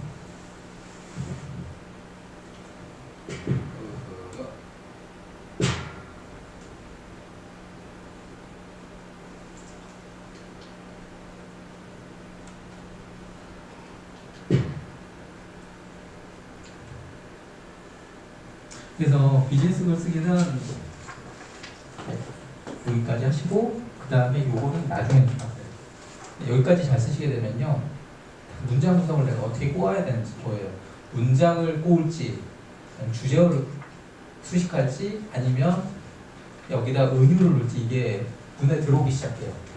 그러고 나서 수필이나 문학 작가의 그 작가분들의 글을 읽잖아요. 그러면 이제 평론가들이 왜 극찬을 하는지 눈에 보여요. 그 구성이 있잖아요. 이 스토리라인에 대한 플롯이라고 아까 말씀드렸죠. 스토리라인도 정말 탄탄하고요. 그 글자 하나하나에 힘이 들어있어요. 그러니까 저도 평론가들이 예전에 어렸을 때 무슨 저렇게 수식어를 저렇게 겁나 내가 보기엔 똑같은데 말 어렵구만 이렇게 생각을 했거든요. 근데 저는 거꾸로요. 문학을 배운 게 아니라 비즈니스 글쓰기를 하고 나서 그분들의 글을 보니까 정말 대단해 보였어요. 이해가 되시죠? 근데 그분들은요 비즈니스 글쓰기 못하세요. 그냥 만연체로 쓰시는 게 익숙해져서. 신문 기자들도 비즈니스 글쓰기 참 못하세요. 왜냐면 논리적 사고가 본인들은 되는데요 논리적 표현은 안 되세요. 그냥 그분들은 그냥 구어체라고 그러죠. 쭉 읽는 방식으로 글을 쓰시지 저처럼 쓰지는 않으세요. 그래서 보고서를 참 못 쓰세요. 본인들은 인정 못 하시겠지만 좋다 나쁘다의 문제는 아니고요. 좀 캐릭터가 달라요. 자, 여기 발표에 관해서는 제가 좀 넘어갈게요.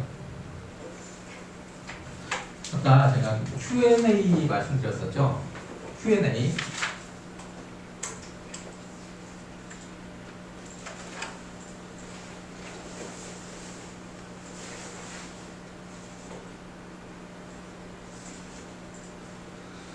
자, 어디서 말씀드렸냐면 Q&A를 여기서 Q&A 말씀드렸잖아요.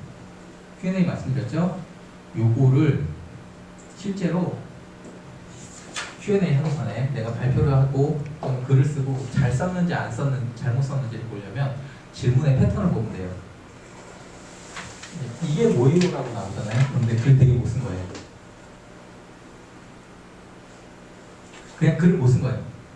내가 글을 3장이든 4장이든 1장이든 썼는데 이게 뭔지 모르면 이게 뭐 하자는 거야 그러면 난 그냥 글을 못 쓴 거예요. 이제 사업을 하시던 보고서를 쓰던 가끔 있어요. 이제 사업하시는 분들은 자기 사업 대단하다고 생각하시는데 사실 대단한 게 중요한 게 아니라 사업이 대단한 게 아니라 그분이 얼마나 대단하게 일을 잘 해내느냐의 문제고요. 기획이 대단한 게 아니에요. 그 기획을 얼마나 대단하게 해내느냐. 심지어는 그것도 중요하지 않다고 하시는 분들이 있어요. 그 기획을 얼마나 대단하게 해내는 것보다 돈을 얼마나 많이 버느냐가 대단한 거라고 얘기하세요. 사람마다 가치관이 틀린데 중요한 건 이게 뭐예요? 라는 질문이 나오면 난 그냥 처음부터 다시 해야 돼. 근데 그걸 어떻게 해요? 라는 질문이 나오면 그거는 좀 고민을 해봐야되는데 그렇게 잘한 건 아니에요. 제가 아까 기획에 대해서 얘기를 했었잖아요. 질문이 이거잖아요. 기획을 많이 해봤어요. 무슨 기획이요? 아까 그렇게 물어봤었잖아요. 질문이. 그러면 잘한 답변은 아니에요. 질문 패턴이. 근데 아까 했잖아요. 기획을 하는데 이런 기획을 했어요. 어떻게 하셨어요? 라고 물어봤는데 그때도 되게 답변을 잘하면 그러면 제가 제안을 하잖아요. 저분한테 자소서 한번 주세요. 그러면 경력을 쌓으실 수 있게 도와드릴 수 있을 것 같아요. 제안형이잖아요. 그러면 반응이 다른 거죠. 우리는 가능하면 여기까지 갈 수 있게 문서를 만들거나 발표를 해요. 본인 자소서든 계획서든 가셔갖고 이렇게 돼 있는지 보세요. 제가 취업 교육하시는 분들 자소서 작성 방식을 좀 봤는데요. 제가 원하는 방식은 아니에요. 제가 정말 사람 많이 뽑거든요. 컨설턴트 뽑고 많이 뽑는데요. 취업 캠프에서 자소서 나오는 거 보고 뽑을 사람 별로 없었어요. 실제 만나보고 이렇게 얘기해보면 꽤 괜찮은 사람들인데, 괜찮은 분들인데, 이 자소서나 이렇게 보면 이 괜찮은 분이 왜 이렇게 썼지라는 느낌이 들어요. 근데 보면 취업 캠프의 가이드를 받고 써. 이해가 안 돼요, 저는 지금도. 그러니까 그분들은 약간 그쪽에 특화되어 있는 건데, 그게 일반적으로 저같이 필드에서 그러니까 인사 담당자들이 뽑는 거하고 저같이 정말 막바로 현업에서 막 내가 써야 되는 사람이 뽑는 거하고 좀 너무 다른 것 같아요. 저도 왜 그런지 잘 몰라요. 자, 제가 글 쓰는 방식을 잠깐 보여드릴게요.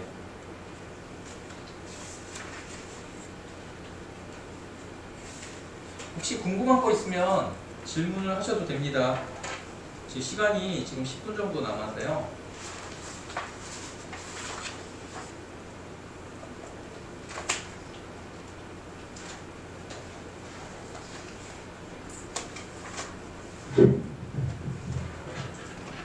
오래 걸려서. 그래서 내가 자소서를 쓰면, 그러니까 문서를 쓰면 이 질문들이 어디까지 나오는지 보시고요.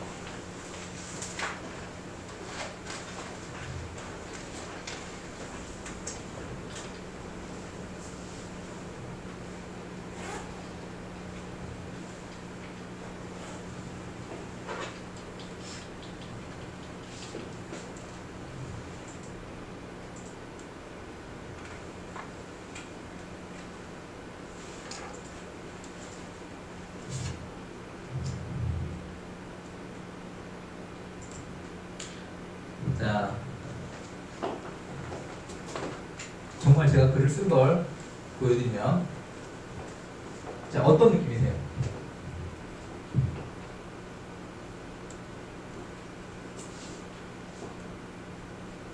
이거 오늘 강의한 거죠?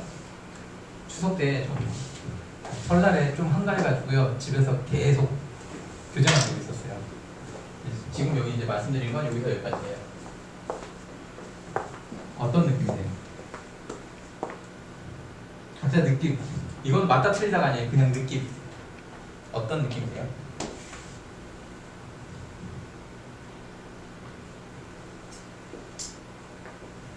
전체적인 구성은 깔끔한데 네. 조금 저는 이해하기가 좀 힘들고 좀 시간이 걸릴 것 같아요.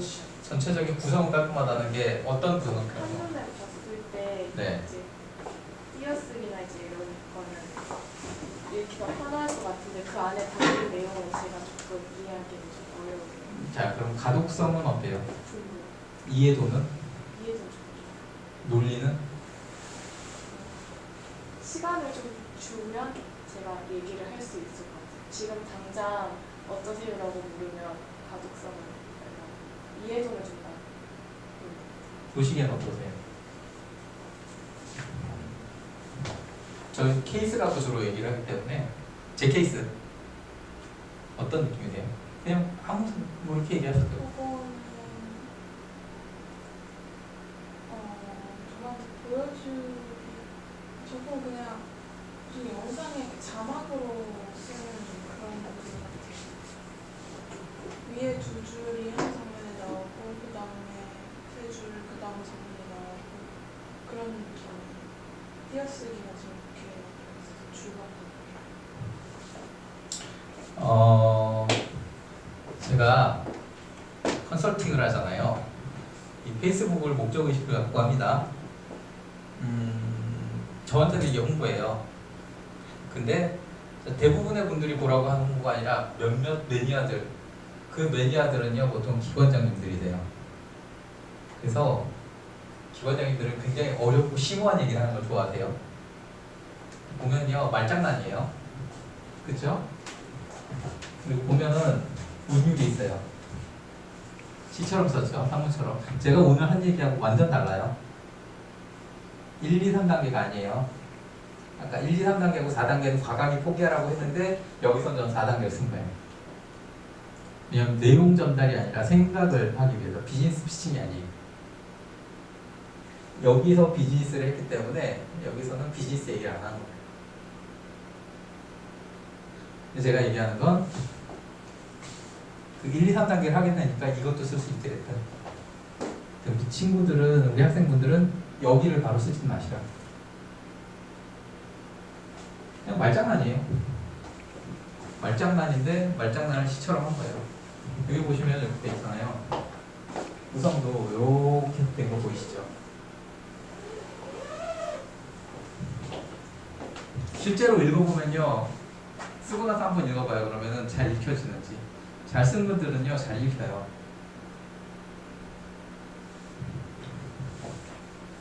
여기도 지금 각이 맞죠? 예, 보이세요? 학생 우리 친구들은 이제 처음부터 이걸 쓰세요. 전 처음부터 이걸 쓰진 않아요. 근데 이제 이것도 익숙해진 거예요. 1, 2, 3단계가 되니까. 그 밑에는 다르게 쓰잖아요.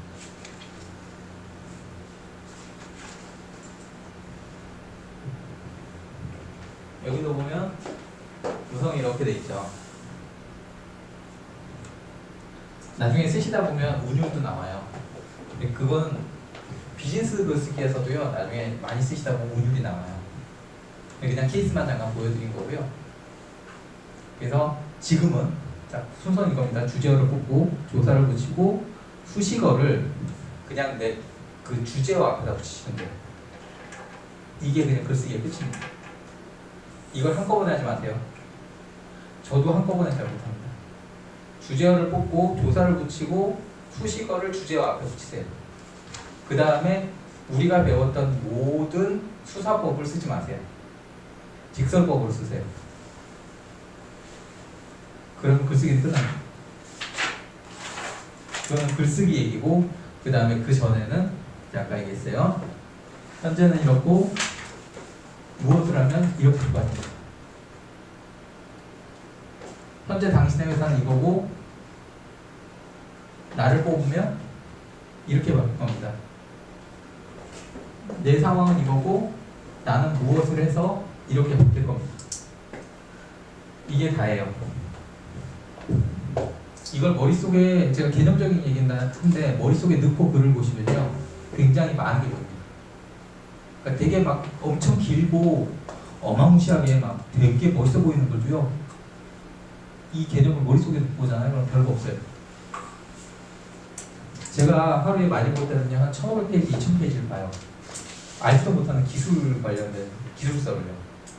저 문과라고 말씀드렸잖아요. 문과인데 그걸 어떻게 보냐면요, 볼 때만 보는 거예요. 딱 3단계로 나눠서 본 다음에 그 다음에 5단계로 쪼개고요. 그 다음에 몇몇 요소를 가지고 다시 봐요. 그러면요 실제 있는 페이지는 1500페이지, 2000페이지라 그래도 아마 50페이지에서 80페이지면 끝나요.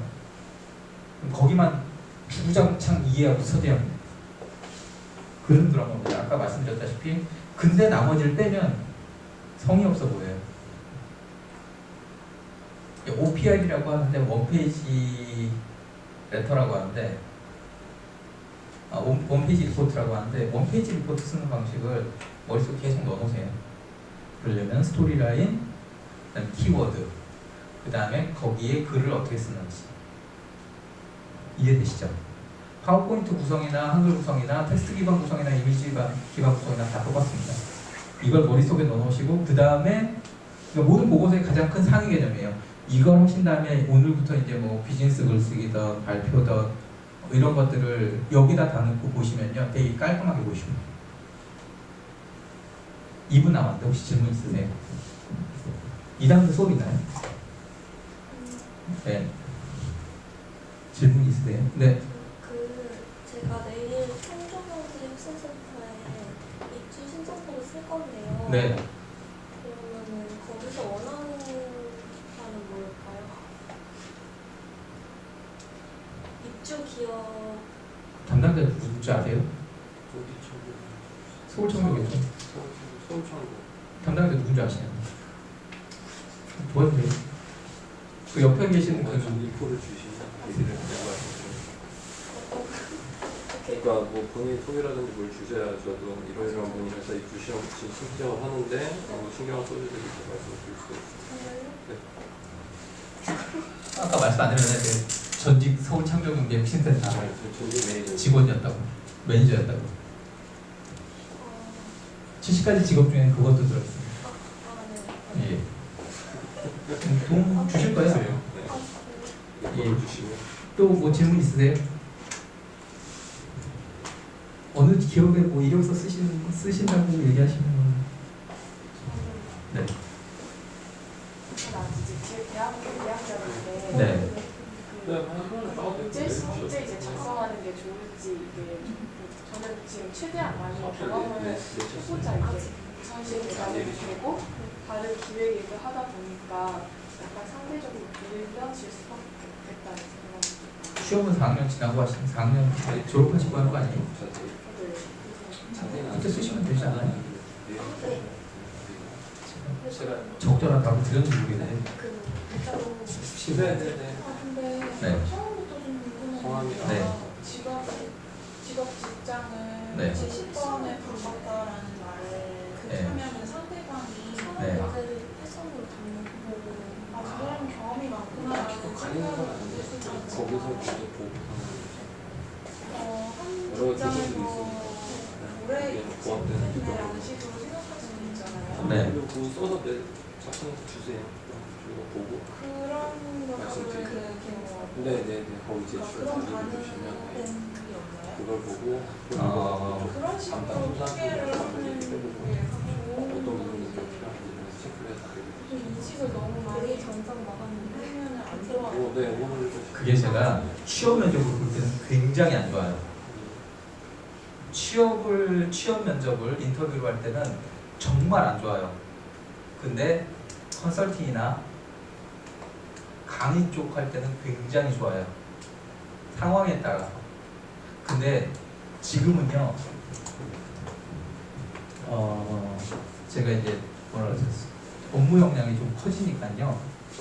내가 70번 이직을 했건 말건 상관 안 해요. 아주 그냥 제가 기관에 들어가고 싶을 때는 제가 능력이 안 돼서 저를 뽑아주세요라고 얘기했거든요. 기관이나 회사를 들어갈 때. 근데 상관 뭐 제가 RFP를 쓰고 이력서를 쓰는데 신사업 계획서를 첨부해서 보내요. 근데 지금은요, 역으로요, 우리 회사에 와주세요라고 역제안이 와요. 전 갈 생각이 없는 거예요. 근데 왜 그러겠어요? 프로젝트로 저를 컨설팅을 쓰는 것보다 들어와서 직원으로 월급 주는 게 싸니까 그래요.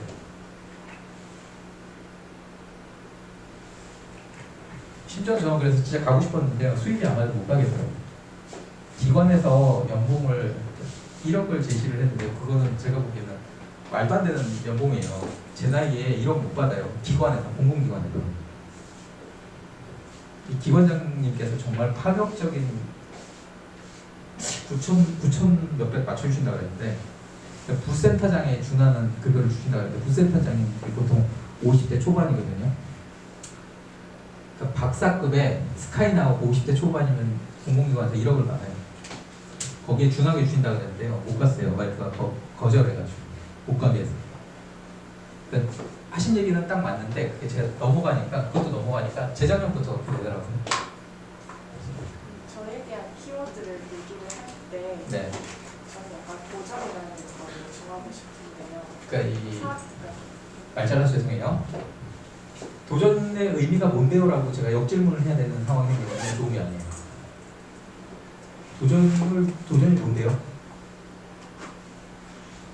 그러니까 내가 하고 싶은 일에 있어서는 주저앉지 않고 빨리 시도를 하는 편인 것 같아요. 저도 그래요. 이게 무슨 얘기냐면 확 얘딴 먹고 떨어져라라고 키워드를 못 던지시잖아요. 상대가 되게 여러 가지 반응을 하는데요. 그게 긍정적이기 힘들어요. 그러면 이런 경우에는 어떤 식으로 표현을 하는 그 다음에 말로 할 수 있지 않아요? 뭐지? 이벤트사를 예를 들어 좀 약간 센 얘기긴 하지만 이벤트사를 기획사를 제가 운영을 했습니다. 학생 사장님이잖아요. 더 좋은 건 그게 제일 좋고요. 저희 아버님이 이벤트사를 운영하셔서 고등학생 때부터 알바를 했습니다. 그래서 기획사 기가 막히게 잘 씁니다. 그런 거 있잖아요. 공공 프로젝트의 연구원으로 지금 수차례 들어갔습니다.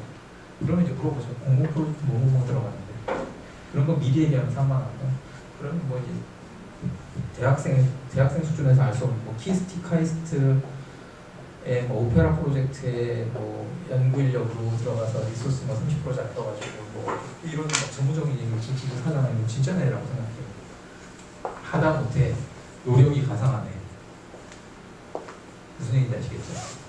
정말 전문성이 있거나 쉽게 그거 해봤을 때 나올 만한 멘트들이 나와야지. 지금 도전이라는 얘기는 너무 추상적이고요. 도전이 뭔데라고 얘기하는 건 내가 제가 했던 구체적인 경험을 다음에 제시를 해도 괜찮아요. 그거는 제가 질문했을 때 PPT를 만드실 때는 보면 메인 내용이 있고요. QA들은 어펜딕스라고 충분하고 혈청으로 그 뒤에 준비를 하는 건데 구체적인 건 뒤에 준비를 하고 그 구체적인 거를 형상화시킬 수 있는 키워드와 진행 스토리들이 있어야 돼요. 제가 저기 학생 창업을 해서 기획사를 운영을 해봤습니다. 연매출 한 3억까지 찍어봤습니다. 끝이에요. 그런 건 아시잖아요. 그러면 저는 어릴 때부터 컨설팅에서 어디에서 인턴십을 지금 3년째 하고 있습니다. 이런 못 들어본 컨설팅 회사인데 어쨌든 컨설팅 회사에서 인턴십 했잖아요. 그치? 3년 했다 그러면 잘하니까 3년 동안 했겠네 뭐 이런 그러니까 본인이 생각하지 못했던 걸 저 같은 사람들은 그 뒤에서 읽는단 말이에요. 자꾸 그걸 생각하시고 피드백을 받아보셔야 이해를 하세요. 그러니까 저같이 40대 아저씨들은요 20대 대화를 이해를 못해요. 그렇게 20대 초반 여대생의 대화를 반도 이해를 못해요. 다르게 얘기하면 40대 아저씨의 대화를 반도 이해 못하실 거예요. 서로 그걸 알아가려고 노력하는 과정이 필요한데 지금 제가 얘기하는 거는 40대 아저씨가 딱 받아들일 만한 키워드를 던지지는 못하고 계세요. 근데 그게 대체적으로 확 되게 굵직한 키워드를 숫자 또는 형상화 시키셔야 돼요. 도전 같은 단어 안 좋아요. 이해되시죠? 또 궁금한 거 있으세요? 질문 한 번도 안 하신 것 같아요. 저요? 네. 저 질문을 좀 긴 걸 여쭤봐도 저기 수업 시간은 넘었는데 괜찮으시면 다 답변해 드릴 것 같아요. 이거 키워드 같은 경우에는 네. 다재다능하다라고 말하면은 어때요? 이것도 다재다능이 뭔데요라는 질문이 나오면 안 된다니까요. 그냥 이렇게 되시면 저는 스포츠에 관련돼서는 7가지 종목에 아마추어 선수 정도의 수준의 7가지 스포츠를 할 수 있습니다. 라고 하면 겁나 엄청 스포츠맨스럽잖아요. 그렇게 문장으로 말하는 걸 키워드라고. 아니 저 선수 생활했어요. 그것도 예전에. 구체적인 게 있어요. 다재다능한 뭐 어느 분야냐 어느 정도냐 막 계속 질문해야 되잖아요. 그렇게 얘기하지 말고 그걸 구체화시키시라고. 아까 농구 얘기하셨잖아요. 네. 여성분이 농구하는 경우를 많이 못 봐가지고 누구 좋아하시는 거예요? 뛰시는 거 좋아하는 거예요? 그냥 제가 직접 하는 거예요. 전 농구 정말 잘합니다. 긴 머리를 휘날리는 사람이 얼마나 제가 봐도 멋있는데 이러면 정말 활동적이네 이런 생각을 할 수도 있어요. 그러니까 정말 있잖아요. 본인이 의도하지 않았는데 이쪽에서는 정말 자기 마음대로 생각하는데요. 제가 이제 어떻게 보면 구인자일 수 있고 결정권자일 수 있잖아요. 저한테 맞춰주셔야지. 형상화 시켜주시는 게 좋아요. 그러니까 어린 친구들께서 젊은 분들께서 하시는 얘기는 대체로 추상적이고 특히 여성분들은 또 남성분들에 비해서 추상적으로 단어를 쓰세요. 도전, 다재다능 이런 거는 계속 물어봐요. 근데 저는 뭐 긴머리를 휘날리는 농구를 엄청 잘합니다. 이것도 약간 추상적이긴 해요. 근데 농구라는 단어가 있고 긴머리를 휘날리면 이런 단어가 되게 어떤 이미지가 떠올라요. 한번 농구 선수 해봤습니다. 근데 공부도 잘합니다. 그럼 좋아요. 그러니까 어쨌든 제가 머릿속에 뭔가 떠오를 수 있게 해주시는 게 좋아요. 아까 통화하고 오느라 못 들었는데 네. 지금 무슨 일을 하고 계시는지. 저요? 지금은요 스타트업 쪽 교육 컨설팅, 투자, 그다음에 정부 쪽 컨설팅, 민간기업, 아니 컨설팅, 교육 컨설팅이에요. 온갖 분야의 교육 컨설팅을 하고요. 저도 문송이에요. 문송 문과라서 죄송하고요. 근데 맨날 기술 공부해요. 어쩔 수 없어요. 기술 공부를 해요. 근데 제가 기술 전공이 아니라서 기술을 이해를 잘 못하니까요. 기술을 빨리 이해해야 되잖아요. 그러니까 그 컨설팅 툴 가지고 기술을 배워요. 보고서가 뭐 아까 1000페이지 있으면 딱 그 요소들만 잡고 TPM이라는 그런 컨설팅 툴이 있어요. 거기다 집어넣고 그냥 되게 빨리 캐치를 해요. 안 그러면 먹고 살 수가 없어요. 그래서 지금 그러니까 이번 주에도 제가 R&D 기술개발 연구 과제 평가를 들어갔는데요. 저 기술을 잘 몰라요. IT 기술은 좀 아는데 다른 기술은 잘 모르거든요. 거기 이제 농업 기술 쪽인데 평가를 가야 되는데 농업 기술 잘 몰라요. 근데 지금 엄청 공부하고 있거든요. 밤새서. 이만한 책이 2권이에요. 그걸 읽고 이제 스터디를 하고 QA까지 준비해갔거든요. 제가 어떻게 해야겠어요? 지금 말씀드린 이 방식으로 보고서를 읽고 찾아볼 거 찾아보고 기술 캐치해서 가는 거예요. 이해되시죠? 혹시 네. 아까 제가 길어질 것 같다고 말씀하시죠. 말씀드렸는데 다른 분도 괜찮으시면 뭐 바쁘신 분들 일어나셔도 됩니다. 지역 네트워크 관련돼서 혹시 막 아시면은 질문해 보시죠. 제가 국가사업 네. 공공의 문화예술 관련된 국가사업을 같이 하고 그것 때문에 지역 네트워크에서 지역 공부를 하거나 지역 사람들 만나면서 그 네트워크 내에서 또 국가사업을 진행하거나 하는 경험을 1년 정도 해오고 있는데 네. 그런 지역 네트워크는 사람들이 이제 모이고 사람들을 좀 이렇게 다루게 되는 일이니까 이렇게 막 정답이라는 건 어떤 방식이라는 게 있다고 보질 않는데 이거를 성북문화재단에서 일하시는 분이 약간 코칭을 해주세요. 근데 그 방식, 그러니까 저희는 사람이 일단 모이는 게 먼저 재밌고 뭔가를 뭐 체계를 만들어도 필요로 해서 만들고 해야 된다고 생각하는데 일단은 막 세팅을 다 사람을 다 세팅을 해놓고 그 질문의 교수님이 취지를 다시. 방법로 네. 제가 생각하는 건 이런데 그분께서 이걸 강요하시는데 뭐 이런 건가요? 근데 그거에 대해서 어떻게 생각하는지 여쭤보면 사람과 사람 사이에서는요 정답이 없는 게요. 저는 가이드 최소 가이드만 주고요. 그냥 편하게 일하시라 그래요. 잔소리 정말 안 하거든요. 가이드 줄 때만 얘기하고 정말 잔소리 안 해요. 가이드 툴 몇 개 있어서 그걸로 드려요. 근데 대부분의 분들은 좋아하시는데요. 싫어하시는 분이 있어요. 수동적인 분들은요. 제 방식 너무 싫어하세요. 왜냐면 수동적인 분들은 제가 얘기하는 잔소리를 관심으로 받아들여요. 뭐 저분 같은 경우는 제가 거의 뭐 말 안 해요. 오히려 저분이 저한테 뭐라 그러지? 제가 대표인데요. 엄청 혼나요. 맨날. 저분이 저를 혼내지 제가 저분한테 뭐라고 하지 않는데 저분 같은 경우는 굉장히 자발적인 분이에요. 그래서 저는 지금까지 그렇게 일했는데 관리팀이랑 일할 때 힘들어요. 그 회계부서에 일하시는 분들이 대체로 꼼꼼하시고 말하는 거 별로 안 좋아하시는 경우가 많아요. 다 그렇다는 건 아니고 그분들한테는요 제가 가서 꼼꼼히 알아서 막 체크를 해주지 않고 저분한테는 하지만 알아서 잘하세요 이러면요 관심이 없다고 생각하세요. 엄청 힘들어하세요. 사람 따라 틀려요. 보통 이런 얘기를 하실 때는 굉장히 자아의식이 강하시거나 주장이 강하신 분들이거나 주체적으로 뭔가 하고 싶어 하시는 분들인데 반대로 이제 뭔가 이렇게 가이드를 주시려는 분들은 되게 관리형이세요. 그건 맞춰가야 돼요. 뭐가 맞다 틀리다가 아니라 케이스 바이 케이스. 저도 관리형 별로 안 좋아하는데 관리직에 있지만 관리를 좋아하진 않아요. 그래서 뭐 자의식 강하신 분들은 저하고 일하시는 거 되게 좋아하세요. 그래서 제 주변들은 다 그래서 컨설턴트들이에요.